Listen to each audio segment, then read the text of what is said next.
Ele vos deu vida, estando vós mortos nos vossos delitos e pecados,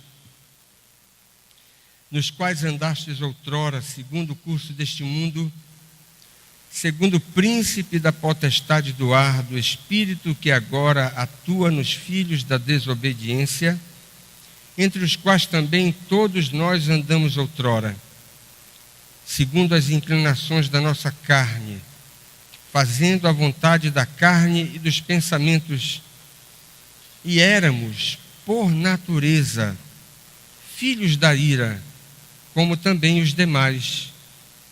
Mas Deus, sendo rico em misericórdia por causa do grande amor com que nos amou, e estando nós mortos em nossos delitos, nos deu vida, juntamente com Cristo. Pela graça sois salvos, e juntamente com Ele nos ressuscitou e nos fez assentar nos lugares celestiais em Cristo Jesus, para mostrar nos séculos vindouros a suprema riqueza da sua graça em bondade para conosco em Cristo Jesus. Porque pela graça sois salvos mediante a fé. E isto não vem de vós, é dom de Deus, não de obras para que ninguém se glorie, pois somos feitura dele, criados em Cristo Jesus para boas obras, as quais Deus de antemão preparou para que andássemos nelas. Vamos orar mais uma vez. Nosso Pai Celestial, te damos graças nesse momento quando nos encontramos na Tua casa para te oferecer a nossa adoração, nosso culto, a expressão daquilo que nós entendemos pertencer somente a Ti. E queremos te dar graças também pela bênção de poder fazer isso com liberdade, sem qualquer impedimento, na comunhão dos santos, neste lugar reservado para o teu serviço. E te louvamos também, te agradecemos pela bênção de ter a tua palavra, esse livro santo, inspirado, autoritativo, através do qual o Senhor tem feito com que muitas pessoas ao longo da história possam encontrar o caminho da salvação.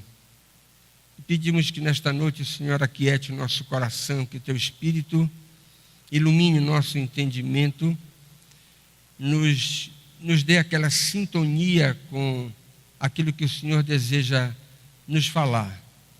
E que teu Espírito tome posse da nossa mente, das nossas emoções, e dirija a nossa vontade neste momento, para que possamos não apenas entender aquilo que o Senhor deseja nos falar, mas tenhamos as nossas afeições também cativadas pelo Teu poder, e que a Tua graça possa mover a nossa vontade, para que possamos tomar uma decisão de Te servir, de ser um discípulo Teu, alguém que o mundo reconhece como Teu servo. Abençoa, Senhor, cada pessoa que chegou até aqui nesta noite, e aqueles que já são crentes, que o Senhor possa fortalecer na fé, e aqueles que ainda não tomaram essa decisão, que essa seja uma noite especial, para o louvor do Teu nome, na pessoa bendita de Jesus. Amém. Salvação. O que a Bíblia tem a dizer sobre isso? É a resposta que nós encontramos nesse texto que nós acabamos de ler. No domingo passado, nós vimos aquilo que o apóstolo Paulo escreveu nesses 3 primeiros versos. E nesses versos nós temos uma das mais devastadoras descrições da situação dos homens sem Cristo, dos homens no estado natural, dos homens inconversos. Trata-se, é claro, você pode ver pelas palavras, que Paulo está falando da situação daqueles irmãos da igreja de Éfeso antes deles se converterem. Mas nós devemos reconhecer que aqui nós temos uma descrição universal, válida para todos os homens de todas as épocas, de todos os lugares. Aquilo que o apóstolo Paulo disse a respeito da condição daqueles irmãos da igreja de Éfeso antes da conversão é a mesma descrição que nós podemos aplicar para todas as pessoas que já viveram neste mundo e que estão presentes hoje e que virão ainda a existir até o final da história. Para que nós não tenhamos a ideia, Paulo nos deu uma descrição tão contundente, tão devastadora, e nós criarmos a ideia de que ele está falando para uma igreja que, na verdade, foi formada com os piores marginais da terra naquele momento da história. Absolutamente falso. A cidade de Éfeso era uma cidade que tinha religião para dar e para vender. Lá existia o templo de Diana, se você não sabe, uma das 7 maravilhas do mundo antigo. Lá existia a famosíssima biblioteca de Celso. Era uma cidade intelectualizada. Celso foi um dos mais expoentes senadores do Senado romano. Era uma cidade também devotada para as artes. Havia um teatro, pasme, que podia dar assento para cerca de 25 mil pessoas. Portanto, era uma cidade de gente bacana, gente boa, gente que só não tinha o cartão Yamada porque não tinha Yamada lá ainda. Né? Mas era gente da mais alta estirpe. E o apóstolo Paulo faz essa descrição estarrecedora. E aqui eu quero fazer você observar que existe uma transição que nós precisamos prestar atenção entre o verso 3 e o verso 4. Porque se nos 3 primeiros versos você tem uma descrição tão devastadora acerca da situação humana antes da conversão, e ela é radical, dramática, contundente, isso nos leva a uma pergunta que nós precisamos responder. Como é que então o homem, nesse estado devastador, ele pode ser salvo? Essa é a pergunta que se impõe depois que você lê os 3 primeiros versículos. E a resposta está a partir do verso 4. Agora preste atenção. Veja que na descrição dos 3 primeiros versos você tem uma sinuca de bico. Porque na descrição que o apóstolo Paulo dá, nós colocamos o homem numa situação de completa impotência. O homem está morto nos seus delitos e pecados. Nós colocamos o homem também numa condição de inabilitado, porque o apóstolo Paulo usa 3 vezes a metáfora do andar. Nós andávamos, para descrever que o homem no seu estado natural está numa condição de escravidão. E mais ainda, sob juízo. É o que você tem no final do versículo 3. Potencialmente condenado. Ora, se essa é a descrição real que a Bíblia dá, não apenas aqui, mas você tem essa descrição devastadora da condição humana desde Gênesis até o Apocalipse. A pergunta, como é que um homem nesse estado pode achar salvação? Mas veja como é que começa o verso 4. Com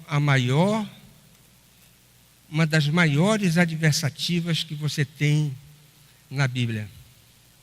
Mas Deus. E a lição é simples. O homem não pode salvar-se. O homem só acha a salvação quando Deus envia uma faísca do céu para iluminar o seu entendimento, a fim de que o seu coração seja aquecido, e a fim de que a sua vontade seja movida. Deus salva exclusivamente pecadores quando Ele decide, determina, operacionaliza a sua intervenção poderosa para mudar de forma também radical essa situação devastadora que você encontra descrita pelo apóstolo Paulo nos 3 primeiros versículos. Eu fiquei pensando em muitas ilustrações, poderia escrever dezenas de ilustrações. Mas você sabe como Agostinho se converteu? Foi uma faísca que veio do céu, incendiou seu coração. Uma das mentes mais geniais que já existiu. Agostinho tinha uma mãe crente, mas resolveu viver uma vida devassa. E se meteu num comportamento completamente promíscuo. E era um exímio professor de retórica, de discurso.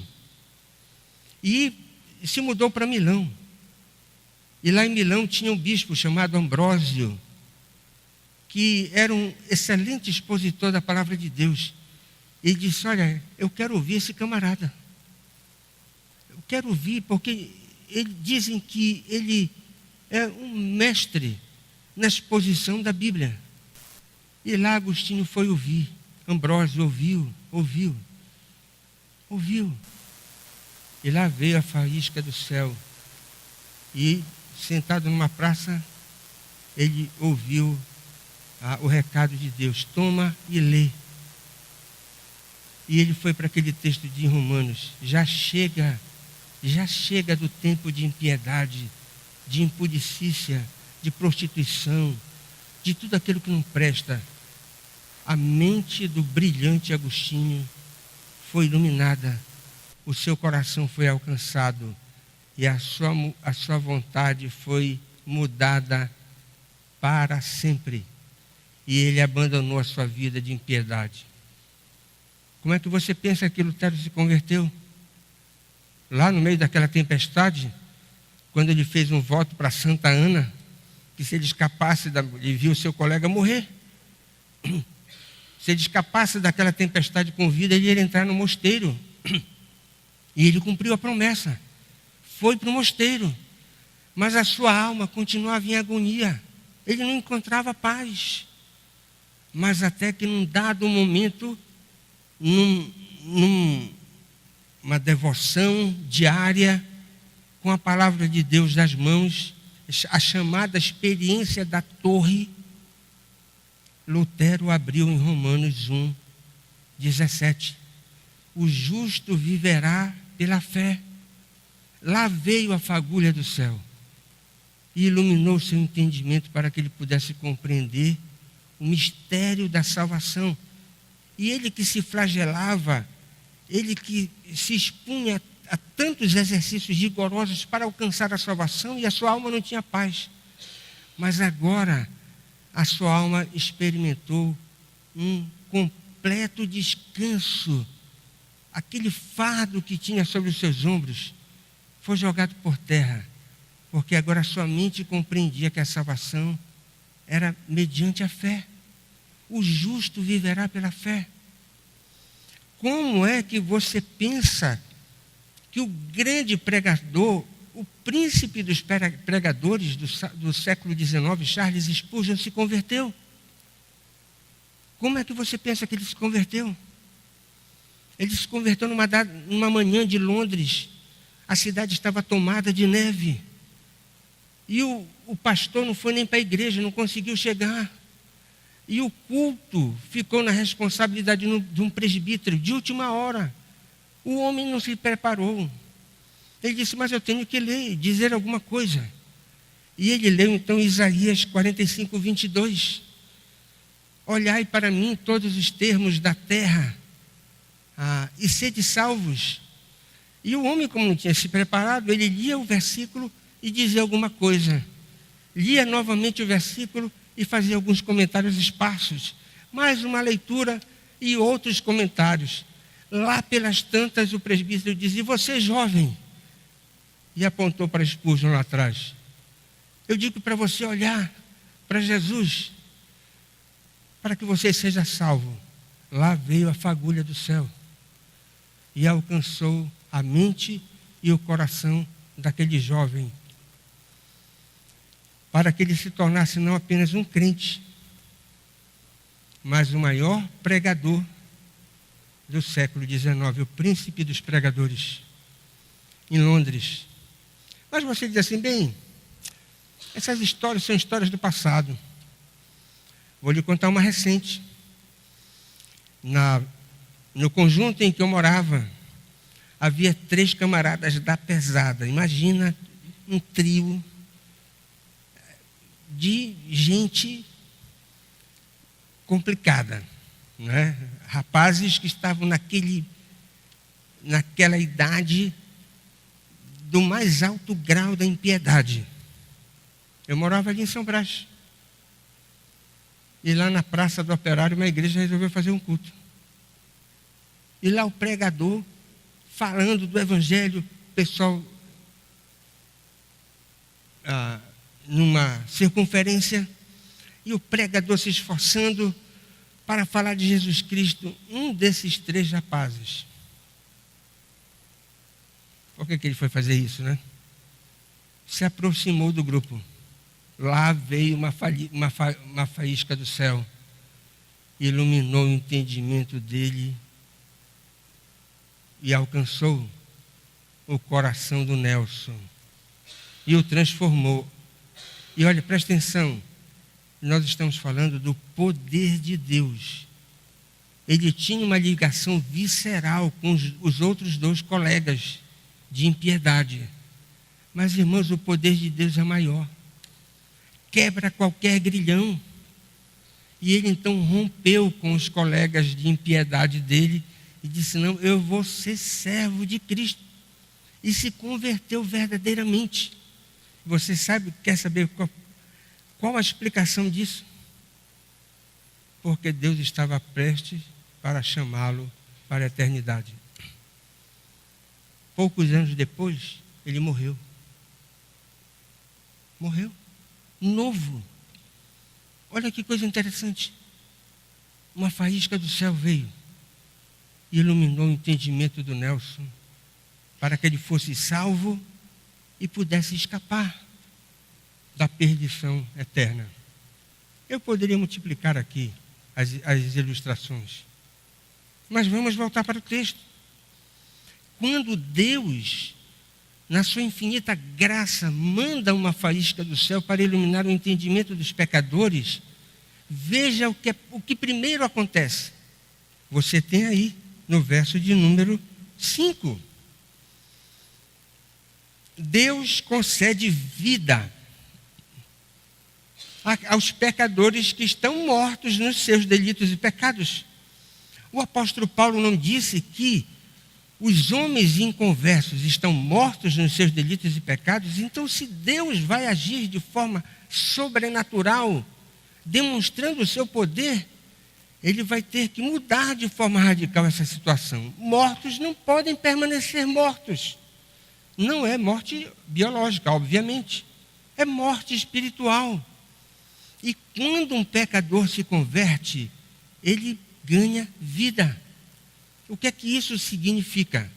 Significa que o camarada que nunca teve prazer nas coisas espirituais, ele vai começar a sentir satisfação pela oração, pela leitura bíblica, pela comunhão dos santos, pela adoração. Ele vai começar a sentir cheiro do céu. E às vezes nós queremos fazer com que árvores de plástico deem maçãs de verdade. Não pode. Nós só podemos ter maçãs de verdade se nós tivermos árvores de verdade. Significa dizer que nós só podemos esperar vida de quem verdadeiramente nasceu de novo.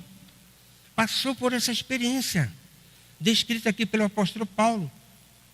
que é mediante a intervenção do poder de Deus na existência de pessoas que estão mortas nos seus delitos e pecados. Bem, o texto diz, olha, quando Deus intervém, a primeira descrição ela é revertida de forma radical. Mortos ganham vida. Mas Paulo não nos disse uma segunda coisa da condição dos homens perdidos? Eles são escravos. E eles não conseguirão sair do estado de escravidão em que eles estão. Mas Deus é poderoso, vai quebrar os grilhões. Os grilhões dos homens que são escravos da carne, são escravos do mundo e são escravos de Satanás. Veja aí o verso de número 6. O apóstolo Paulo usa uma metáfora, a metáfora da ressurreição para ilustrar isso. É uma operação tão poderosa que o apóstolo Paulo diz, é como aquilo que aconteceu com Jesus Cristo, que estava preso nos grilhões da morte, mas a morte não poderia prendê-lo. E através da ressurreição, Cristo se libertou dos grilhões da morte. Assim também Deus faz com aqueles que estão agrilhoados em situações de escravidão. Os escravos são libertos para que eles possam viver a verdadeira liberdade daqueles que são servos de Cristo. O apóstolo Paulo diz, a segunda coisa foi desfeita, falta a terceira. Ele não disse que os homens sem Cristo estão potencialmente condenados debaixo da ira de Deus? Veja aí o que é que ele diz no verso de número 6, a parte B. Ele diz, olha, nesse processo de operação poderosa, Deus promove condenados, potencialmente condenados, aqueles que estavam debaixo da ira de Deus, aos tronos nos lugares celestiais em Cristo. Irmãos, que coisa maravilhosa. Nós estamos assentados nos lugares celestiais, nos lugares onde nós não temos condições de nem imaginar o grau de honra que isso representa. Lugares celestiais em Cristo Jesus. Mortos ganham vida. Escravos são libertos. E gente potencialmente condenada é promovida a uma posição indescritível. É isso que acontece quando Deus age de forma sobrenatural. Agora, um detalhe interessante está no verso 7. Tudo isso acontece para que, ao longo da história, a graça possa ecoar, mostrando o seu triunfo. Não é por causa do pecador, não é por causa da igreja, não é por causa de ninguém nem de nada. Essa intervenção acontece justamente para ecoar na história o triunfo da soberana graça de Deus. O texto nos diz uma terceira coisa que merece ser comentada do verso 8 até o verso de número 10. Deus salva sem levar em conta mérito ou crédito. Mas Ele salva pecadores inevitavelmente para que o seu nome seja glorificado. Parece ser uma contradição que Deus dê vida a mortos, liberte escravos, promova gente sob o juízo, para que isso não redunde na glória do próprio interventor. E essa possibilidade não existe. Deus sempre salva pecadores, para que o seu nome seja glorificado. E nos versos 8 e 9, o apóstolo Paulo diz assim, olha, nós somos salvos, o fundamento da salvação é a graça. Não existe salvação sem que o alicerce seja a graça, ou seja, o favor imerecido de Deus. Deus não leva em conta a suposta bondade do coração que alguém possa presumir que tenha. Até porque, no próprio ensino das Escrituras, nenhum homem que já viveu neste mundo tem essa bondade inerente. Ninguém nasceu com uma índole boa, com um coração neutro, com uma natureza, como se fosse uma página em branco. A Bíblia diz que todos nascem com o coração corrompido.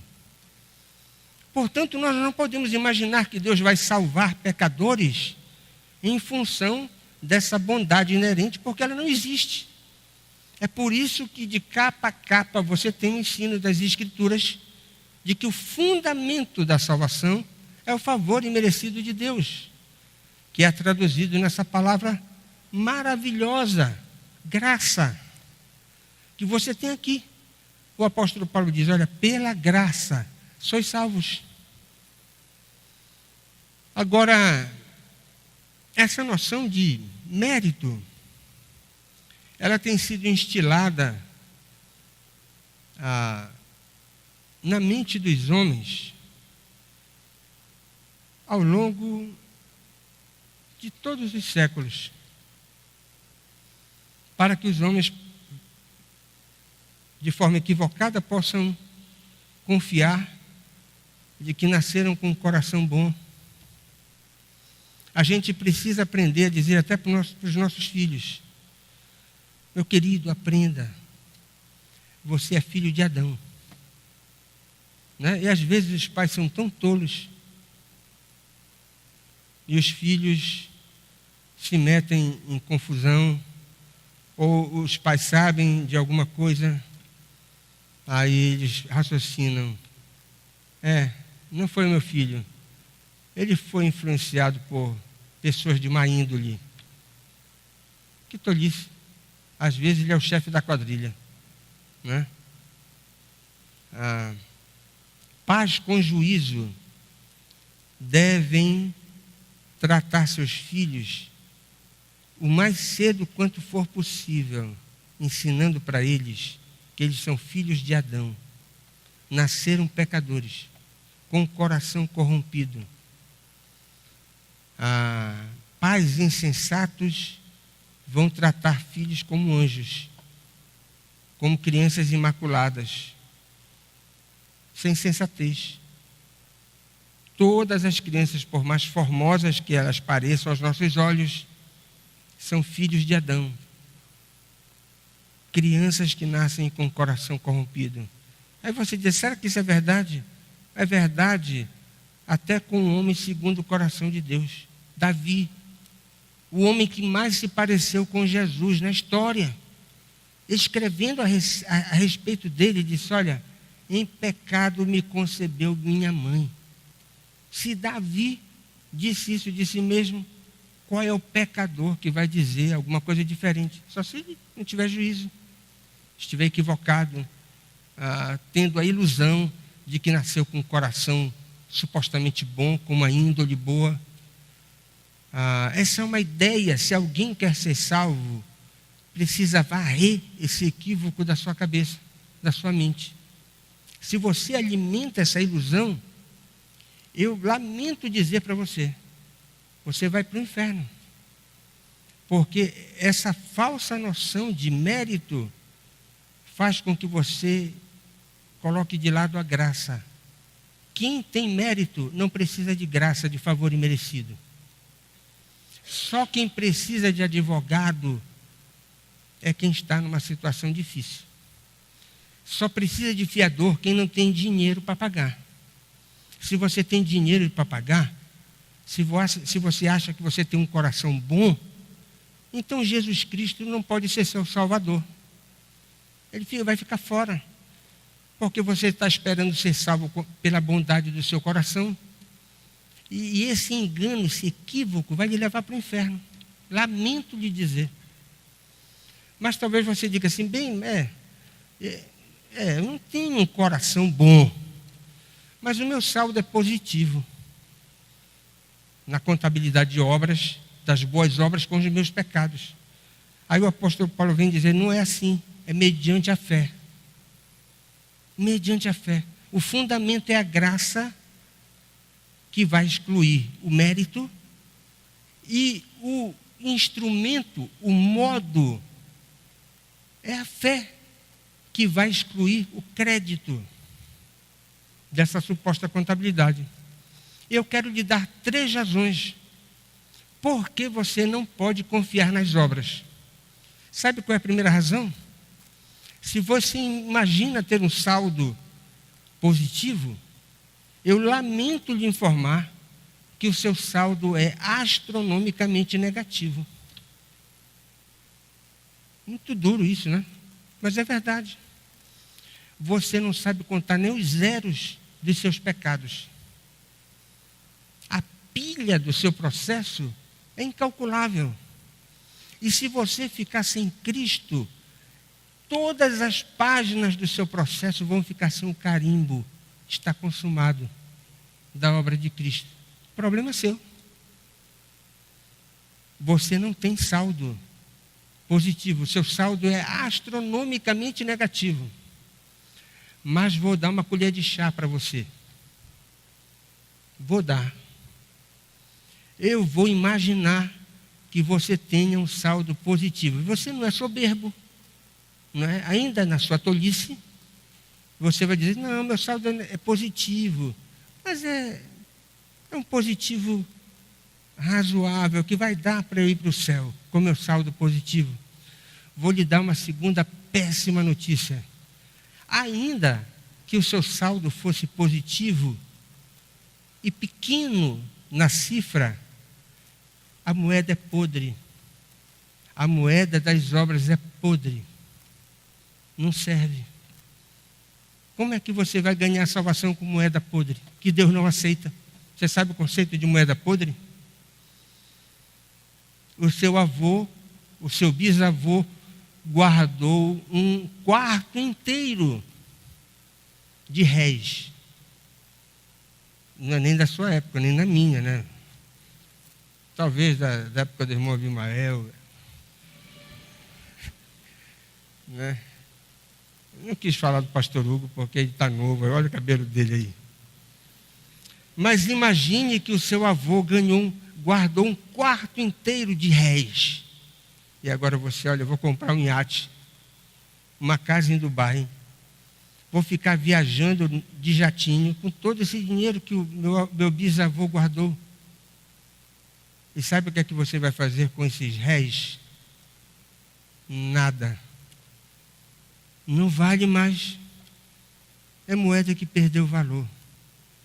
A Bíblia diz que as nossas obras são como trapos da imundícia. Como é que você quer comprar sua salvação com obras se a Bíblia diz que são trapos da imundícia?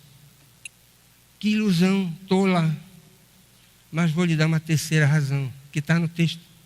Olha aí, no verso de número 9. Sabe por que não é pelas obras?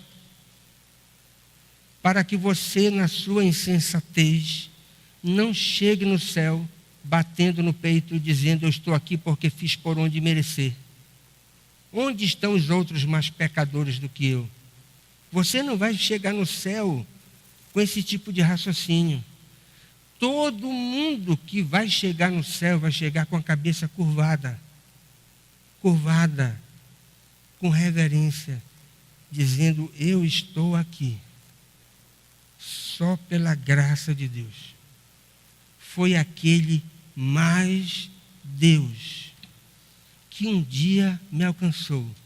Foi o meu vizinho que falou do Evangelho, foi um amigo meu da escola, foi um colega de trabalho, foi num determinado culto que eu fui convidado, e Deus mandou aquela fagulha do céu, e a minha mente foi iluminada para eu compreender que não existe na Bíblia aquele versículo que diz, faz por ti que eu te ajudarei.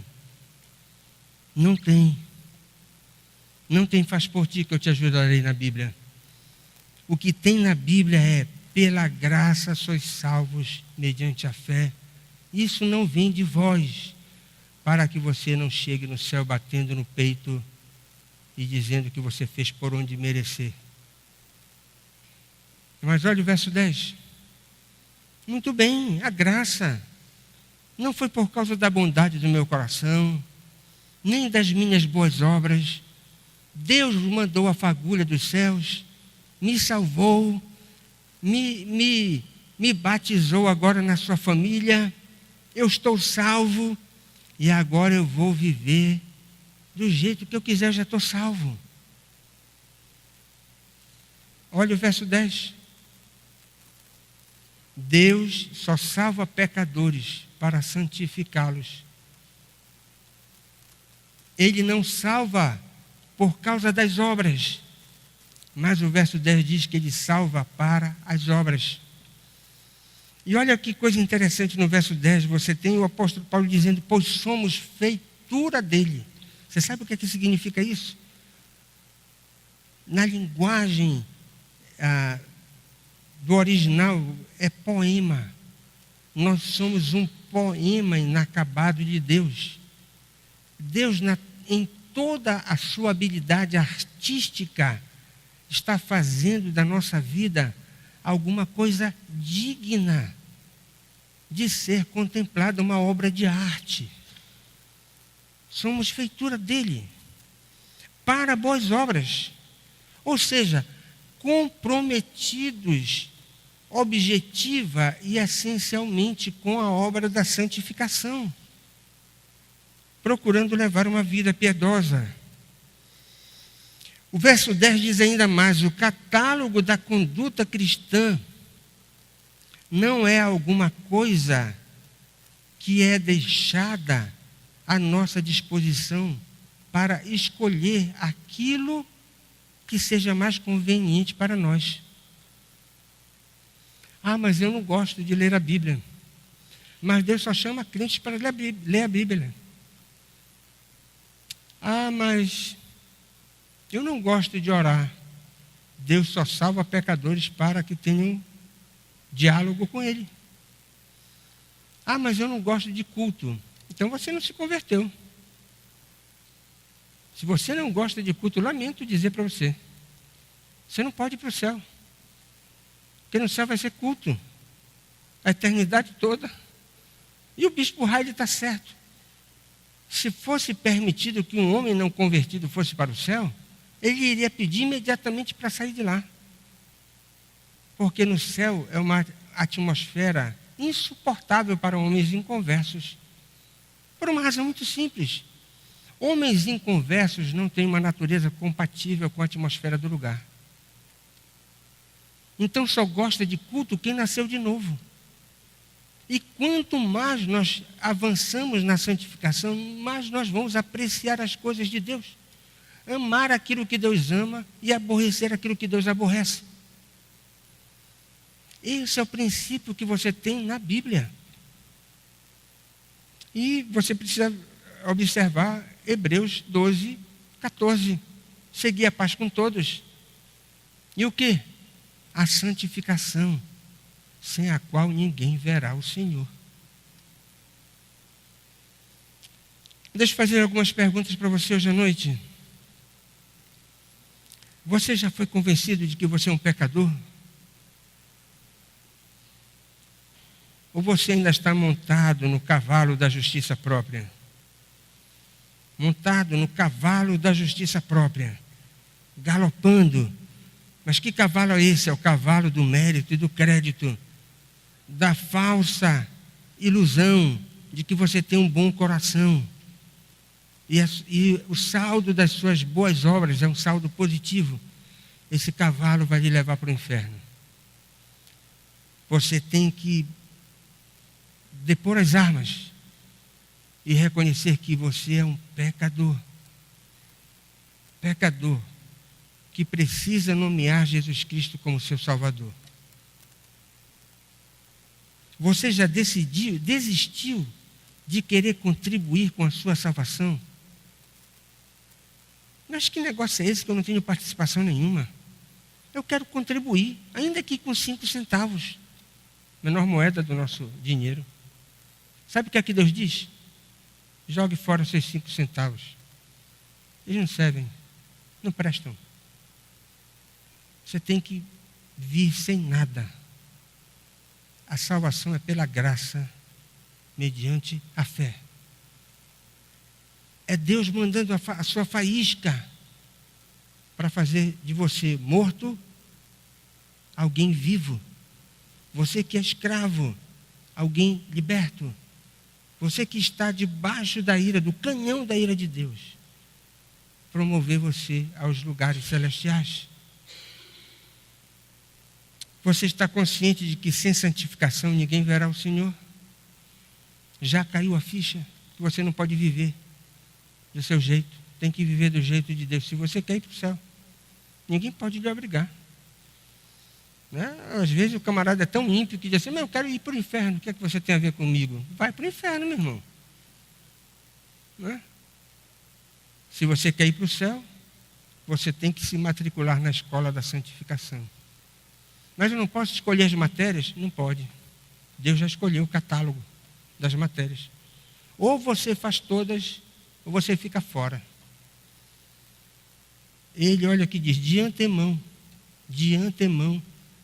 Deus preparou para que andássemos delas. Deus pensou desde a eternidade nessas matérias, meu irmão. Você acha que Deus errou? Hein? Nas matérias? São as melhores matérias. E você tem que ter prazer de fazer essas matérias, se você quer ir para o céu.